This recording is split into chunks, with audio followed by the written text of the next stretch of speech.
Hello dear students इन निट्जी group और मैं आपका दोस्त सत्यजीत सिंह। तो डियर स्टूडेंट्स, आज हम लोग पढ़ेंगे प्लेन मिरर के बारे में and image formation by plane mirror. वैसे तो देखो ये बहुत छोटा सा टॉपिक होता है, बट हम थोड़ा सा डिटेल में पढ़ेंगे क्योंकि क्लास 12th में जब तुम लोग जाओगे तब यही ऑप्टिक्स आपको एक बार और पढ़ना रहता है।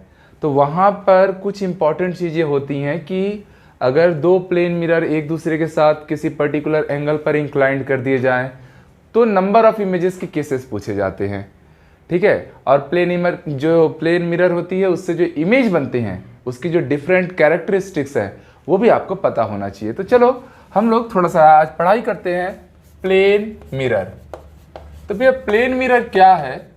तो प्लेन मिरर नाम देते ही सभी के दिमाग में एक चीज़ आ गया होगा कि हमारे घर में जो हम लोग मिरर यूज़ करते हैं वो क्या है, एक फ्लैट मिरर है, प्लेन मिरर है। तो उसी को हम लोग प्लेन मिरर की एग्जांपल में लेंगे। अब डियर स्टूडेंट, अगर मैं इसका डेफिनेशन बोलूँगा तो क्या हो जाएगा? अ हाईली पॉलिश्ड प्लेन बोल लीजिए, या इसी को आप लोग क्या बोलेंगे, flat surface. A highly polished plane और flat surface is called plane mirror. तो प्लेन मिरर का कॉन्सेप्ट कुछ बहुत आसान सा है कि आपको एकदम फ्लैट या प्लेन सरफेस लेना है ग्लास का, और वो पर्टिकुलरली पूरी तरह से पॉलिश्ड हो, मतलब गुड रिफ्लेक्टर ऑफ लाइट हो।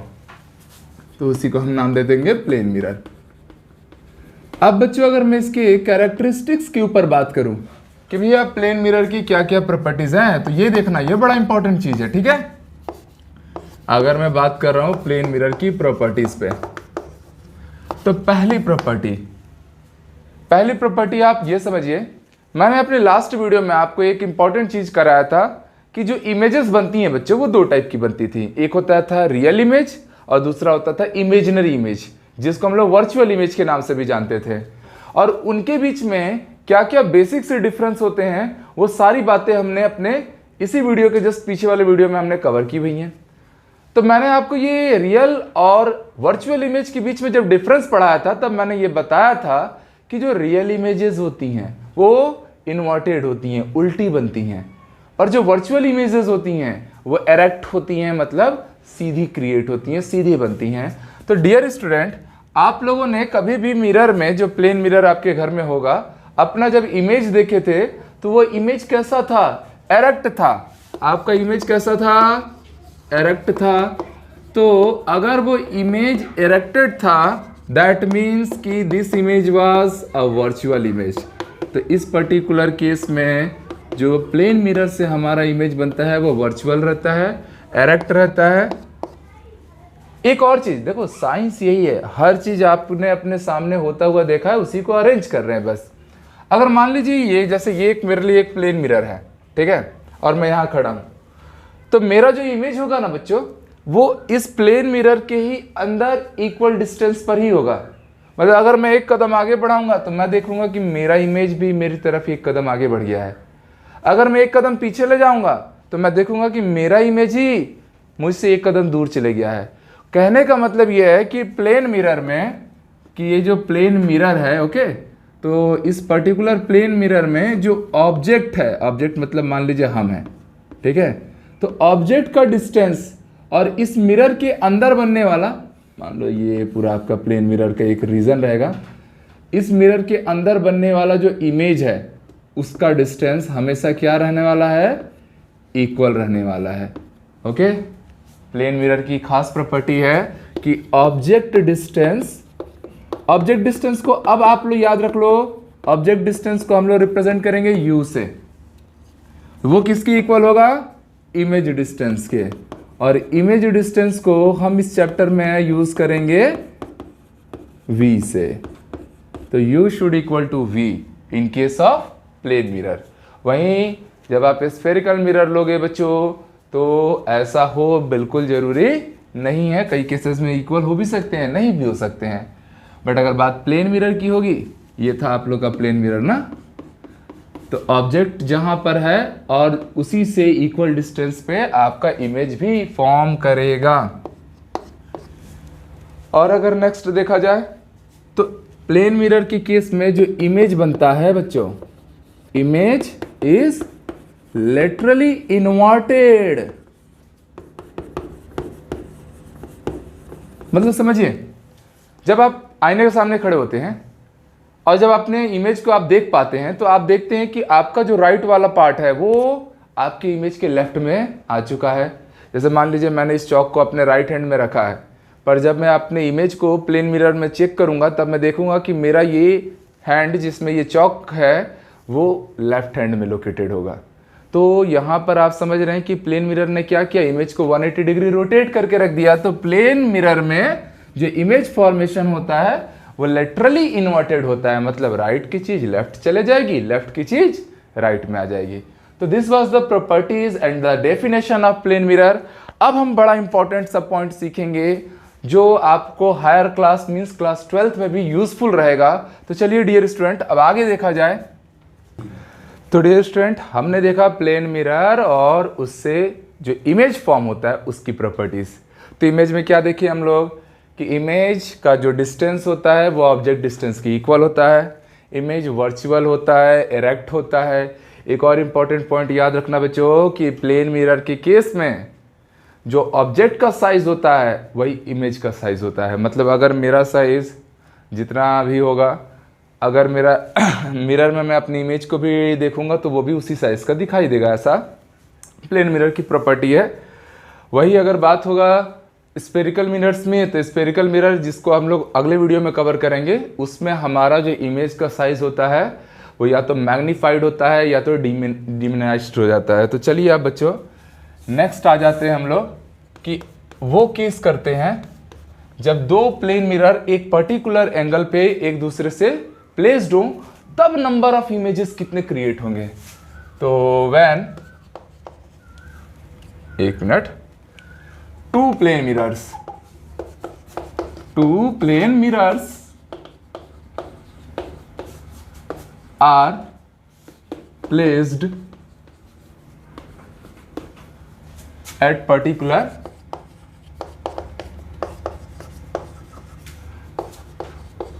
angle of inclination। इस पर्टिकुलर केस में आपको नंबर ऑफ इमेज फॉर्म करना है। मतलब समझना कि मान लो ये एक मेरा प्लेन मिरर है, ओके, ये एक प्लेन मिरर है और यहाँ एक और प्लेन मिरर है और यहाँ आपका ऑब्जेक्ट रखा हुआ है। तो ये जो ऑब्जेक्ट रखा हुआ है ये इन दो प्लेन मिरर के बीच में कोई भी एक रैंडम एंगल थीटा हो सकता है। तो आपको बताना है कि जब दो प्लेन मिरर एक दूसरे के साथ किसी पर्टिकुलर एंगल थीटा पर प्लेस्ड हो तब नंबर ऑफ टोटल इमेजेस कितनी फॉर्म हो सकती हैं। इस चीज का अब हम लोग को रिपोर्टिंग करना है। अब बच्चे ये बड़ा इंपॉर्टेंट है, हायर क्लासेस में ज़्यादा अच्छे से आप लोग को ये पढ़ना रहेगा, पर अभी चलिए थोड़ा सा हम लोग सीख लेते हैं। तो इस पर्टिकुलर केस में आपको बच्चों नंबर ऑफ इमेज पे बात करनी है। तो मैं आपको एक चीज एक्सप्लेन कर देता हूं कि बच्चों नंबर ऑफ इमेजेस इस बार जो आप लाएंगे वो डिपेंड करेगा 360 डिग्री डिवाइडेड बाई थीटा पर। अब बच्चों 360 डिग्री डिवाइडेड बाई थीटा की जब मैं वैल्यू लूंगा तो ऑब्वियस सी बात है कि थीटा कुछ भी हो सकता है, कोई भी रैंडम एंगल हो सकता है, 30 degree, 40 degree, 50 degree, 60 degree, 100 degree, कुछ भी आप ले सकते हैं। तो इस पर्टिकुलर केस में ये जो 360 डिवाइडेड बाई थीटा की जो वैल्यू आएगी या तो वो वैल्यू इंटीजर होगी, इंटीजर में भी या तो इवन नंबर आ सकती है या तो इवन हो सकता है, इवन नंबर, या हो सकता है कि वो एक ऑड डिजिट दे, ऑड नंबर दे, और या हो सकता है कि वो एक फ्रैक्शनल नंबर दे, वो एक फ्रैक्शनल नंबर दे। तो 360 डिवाइडेड बाई थीटा की जब वैल्यू लाएंगे तब इवन आ सकता है, ऑड आ सकता है और फ्रैक्शनल आ सकता है। और बच्चों ये जो नंबर्स आएंगे इन नंबर के बिहाफ पे आपको नंबर ऑफ इमेजेस के केस लेने हैं। तो फॉर एग्जांपल आप लोग एक एक को अब डिटेल में समझेंगे, थोड़ा आइए आगे समझते हैं इसको। तो बच्चों देखो मैं पहले केस पे बात करता हूं।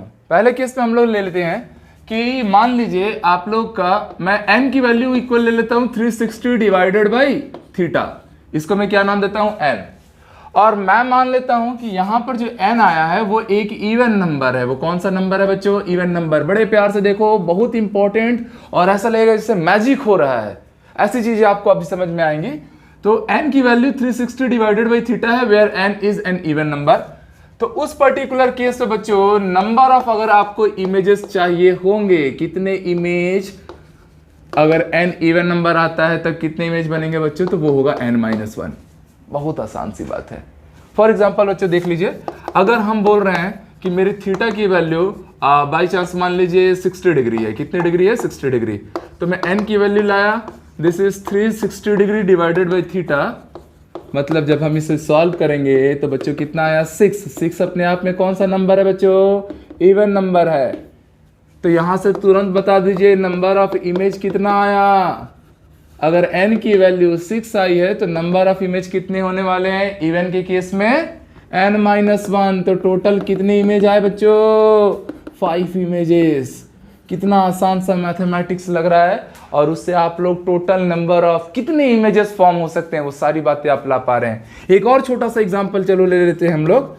मान लो डियर स्टूडेंट, इस बार आपका थीटा का वैल्यू है 90 डिग्री, तो n की value this is 360 divided by theta. तो आप जब पुट करेंगे थीटा को 90 डिग्री, तब n की वैल्यू कितनी आ गई, 4। और ये 4 फिर से क्या है, इवन नंबर है। और जब भी इवन नंबर आएगा तब बच्चों नंबर ऑफ इमेजेस कितने मिलेंगे आपको, तब नंबर ऑफ इमेजेस 4-1 कितने इमेज आ गए, 3 इमेज। क्योंकि जब भी n की वैल्यू इवन नंबर आएगी तब नंबर ऑफ इमेज लाते समय आप उसमें से एक कम करेंगे, ठीक है। तो ये कितना सिंपल सा कॉन्सेप्ट है। मुझे उम्मीद हो रही होगी सभी लोग बच्चे तुरंत बना रहे होंगे। चलो एक एग्जांपल मैं आप लोग के लिए दे रहा हूं बच्चों। थीटा की वैल्यू अगर हमारे पास 45 डिग्री है तो आप मेंटली सोच सकते हैं कि टोटल नंबर ऑफ इमेज कितने बनने वाले हैं। तो आप यहां रखिए, डिवाइडेड बाई 45 किया, कितना आया, 8। ओके, जैसे 8 आया, इवन नंबर आया, नंबर ऑफ इमेजेस कितने हो गए, 7। तो अब आप इसको तो मेंटली कैलकुलेट करके भी चीजें आराम से डील कर सकते हो, ठीक है। नंबर ऑफ इमेजेस कितने आए भैया, 7 आए। तो ये पहला केस था जिसमें हमने n की वैल्यू इवन नंबर लाया, उसके लिए बात किया। अब चलो बच्चों केस 2 पे आ जाते हैं। इसको चलिए डियर स्टूडेंट, अब हम आगे आ जाते हैं और हम अब लेते हैं कि अगर मान लीजिए हमारा जो n का वैल्यू है जो 360 डिवाइडेड बाई थीटा से मिलता है, ये अगर एक ऑड नंबर आए तब आप इमेजेस के कितने नंबर आएंगे वो आप कैलकुलेट करेंगे। तो बच्चों इसमें ना, इस पर्टिकुलर केस में बच्चों 2 केस आएंगे। इस पर्टिकुलर केस में 2 केस आएंगे। पहले केस में जो नंबर ऑफ इमेजेस होंगे, ओके, जो नंबर ऑफ इमेजेस होंगे वो डायरेक्टली इक्वल टू n हो जाएंगे। मतलब ये जो वैल्यू मिली वही मेरा आंसर हो जाएगा। और ये तब होगा when object does not lie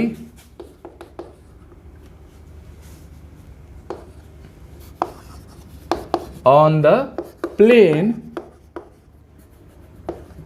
of angle bisector, ठीक है, of plane of angle bisector। मतलब देखो, 2 जो प्लेन मिरर होंगे, ये 2 प्लेन मिरर के जो एंगल बाइसेक्टर होंगे, ठीक है, ये है उसके एंगल बाइसेक्टर। तो इस एंगल बाइसेक्टर पे हमारा ऑब्जेक्ट नहीं आना चाहिए। मतलब या तो इस एंगल बाइसेक्टर के ऊपर ऑब्जेक्ट हो सकता है या हो सकता है ऑब्जेक्ट नीचे हो। तो एंगल बाइसेक्टर पर अगर हमारा ऑब्जेक्ट नहीं आ रहा है तो उस पर्टिकुलर केस में नंबर ऑफ टोटल इमेजेस कितने आएंगे, तो बच्चों n आएंगे। बट यहीं पर अगर मान लीजिए ऑब्जेक्ट हमारा, अगर हमारा ऑब्जेक्ट एंगल बाइसेक्टर पर प्लेस्ड है तो उस पर्टिकुलर केस में जो एंगल बाइसेक्टर पे रहेगा ना वो इमेज नहीं बना पाएगा, तो एक इमेज उसमें से कम हो जाएगा। तो इस पर्टिकुलर केस में टोटल नंबर ऑफ इमेजेस कितने आएंगे, n-1। कब की केस में आएंगे, when object is placed on angle bisector.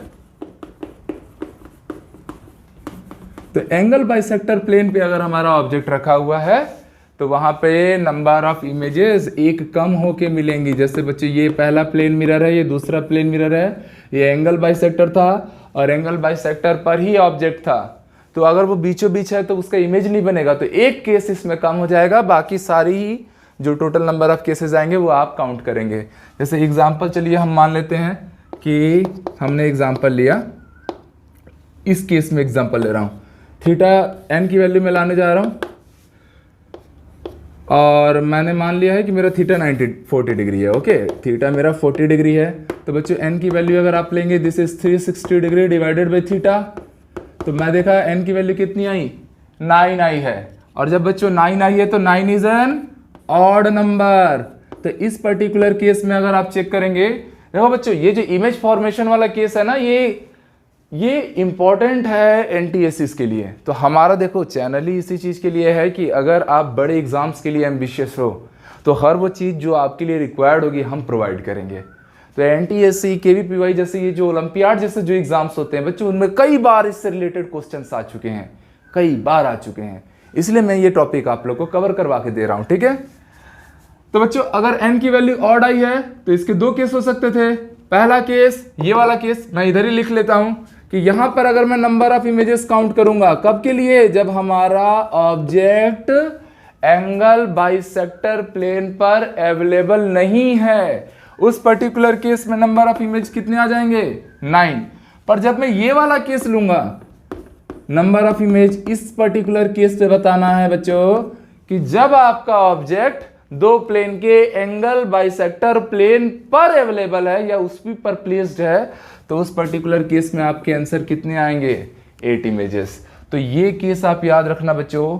Even number में तो डायरेक्टली n-1 कर दिया आपने, पर जब आप ऑड का केस लोगे, n की वैल्यू जब आपकी ऑड आएगी तो आपको चेक करना है या देखना सवाल में क्या पूछा गया है कि ऑब्जेक्ट आपका बाइसेक्टर प्लेन पर है कि नहीं है, उस हिसाब से नंबर ऑफ इमेज वेरी करेंगी। अगर बाइसेक्टर प्लेन पर है तो एक कम कर देंगे इमेज के नंबर में, और अगर नहीं है तो जो टोटल n की वैल्यू आई वही हमारा आंसर हो जाएगा। अब हम थर्ड केस पे बच्चों पढ़ाई करेंगे। तो बच्चों दो प्लेन मिरर अगर एक दूसरे से पर्टिकुलर एंगल पर इंक्लाइंड होंगे और उसमें अगर उनकी n की वैल्यू, n कैसे लाते थे, 360 डिवाइडेड बाई थीटा करके, अगर वो इंटीजर आता था, इंटीजर में भी इवन और ऑड, तो हमने उनसे रिलेटेड कितने इमेजेस फॉर्म होंगे उस पर पढ़ाई कर ली। अब डियर स्टूडेंट, अब आइए, अब हम ऐसा ले रहे हैं कि अगर मान लीजिए हमारे n की वैल्यू, n कौन, 360 डिवाइडेड बाई थीटा, थीटा कौन, दो प्लेन के बीच का इंक्लिनेशन एंगल, और बच्चों ये एक फ्रैक्शनल नंबर आ जाए। हर बार जरूरी थोड़ा भी है कि इंटीजर है ना, फ्रैक्शनल भी हो सकता है। तो इस पर्टिकुलर केस में बच्चों अगर आपको नंबर ऑफ इमेजेस बताना है तो ये तो सबसे आसान केस है बच्चों, घबराना नहीं है, ठीक है, सबसे आसान केस है। इसमें number of images is equal to हो जाएंगे number of integer value of fraction, मतलब कि वो जो पर्टिकुलर फ्रैक्शन है उसके इंटीजर वैल्यू के इक्वल होने वाला है। फॉर एग्जाम्पल बच्चों मान लीजिए हमने थीटा 50 डिग्री एज्यूम किया, ठीक है, तो n की अगर मैं वैल्यू लूंगा, this is 360 divided by theta. Now put the value of theta, जब मैं इसे सॉल्व करूंगा तो ये नियर अबाउट 7.2 आएगा, एक फ्रैक्शनल नंबर आया। तो बच्चों अगर ये फ्रैक्शनल नंबर आया तो हमसे अगर नंबर ऑफ इमेजेस के बारे में बात करने कह रहा है कि कितने इमेजेस फॉर्म होंगे, तो मैंने कहा इस फ्रैक्शनल नंबर का इंटीजर वैल्यू ले लीजिए, तो टोटल 7। कितना सिंपल सा है ना, मजेदार, सभी को समझ में आ रहा होगा। देखो बच्चों मैं पहले भी बोलते रहा हूँ, ये टॉपिक ओलंपियाड और एनटीएससी के लिए इंपॉर्टेंट है, और जो भी आपका टोटल स्टडी है, ठीक है, आपके एकेडमिक से लेकर आपके जो बड़े एग्जाम्स हैं, एनटीएससी, ओलंपियाड या IIT JEE या नीट, तो वैसे एग्जाम्स के लिए हम आज से प्रिपेयर कर रहे हैं, ठीक है। तो थोड़ा सा आप लोग को हेक्टिक भी लग रहा होगा, बट है मजेदार, और मुझे उम्मीद है मेरे सारे बच्चों को समझ में आई होंगी बातें। एक छोटा सा क्वेश्चन मैं आप लोग के लिए दे रहा हूं बच्चों। मान लीजिए थीटा की वैल्यू बच्चे इस बार आपके लिए 70 डिग्री दी हुई है, आप बताइए नंबर ऑफ इमेजेस कितने आएंगे। तो पहले तो आप n की वैल्यू लाओगे, दिस इज 360 डिवाइडेड बाई 70, तो जब सॉल्व करेंगे तो ये हो जाएगा 5.14, वेरी क्लोज टू। तो भैया इस बार भी क्या आया, फ्रैक्शनल आया। जब भी फ्रैक्शनल डाटा आया तो नंबर ऑफ इमेजेस कितने हो जाएंगे, तो वो हो जाएंगे इस फ्रैक्शन का इंटीजर वैल्यू, 5। तो ये था आप लोग का प्लेन मिरर। प्लेन मिरर क्या होता है हमने वो सीखा। क्या कैरेक्टरिस्टिक्स होती हैं प्लेन मिरर की, कि ऑब्जेक्ट का साइज इमेज का साइज इक्वल होता है, ऑब्जेक्ट का डिस्टेंस इमेज का डिस्टेंस इक्वल होता है, ऑब्जेक्ट जो इमेज होती है वो वर्चुअल बनती है, एरेक्ट बनती है और लेटरली इन्वर्टेड रहती है। ऑन फिंगर पॉइंट्स आपको पॉइंट्स याद रहने चाहिए बच्चों, ठीक है। उसके बाद हमने थोड़ा सा एक न्यूमेरिकली सेगमेंट आज कवर किया कि कैसे प्लेन मिरर, अगर दो प्लेन मिरर किसी पर्टिकुलर एंगल पे इंक्लाइंड होंगे तो उनसे कितने नंबर ऑफ इमेजेस बनेंगे। तो आज के लिए इतना ही रखते हैं और मिलते हैं अपने नेक्स्ट क्लास में, जब हम पढ़ेंगे कि स्फेरिकल मिरर क्या है, कॉनकेव कॉन्वेक्स मिरर क्या है, उनके क्या यूजेस हैं, क्या डिफरेंसेस हैं, और सबसे इंपॉर्टेंट कि कॉनकेव मिरर से इमेज फॉर्मेशन कैसे होता है। तो बच्चों अगले क्लास में मिलते हैं, तब तक ख्याल रखिए। जय हिंद।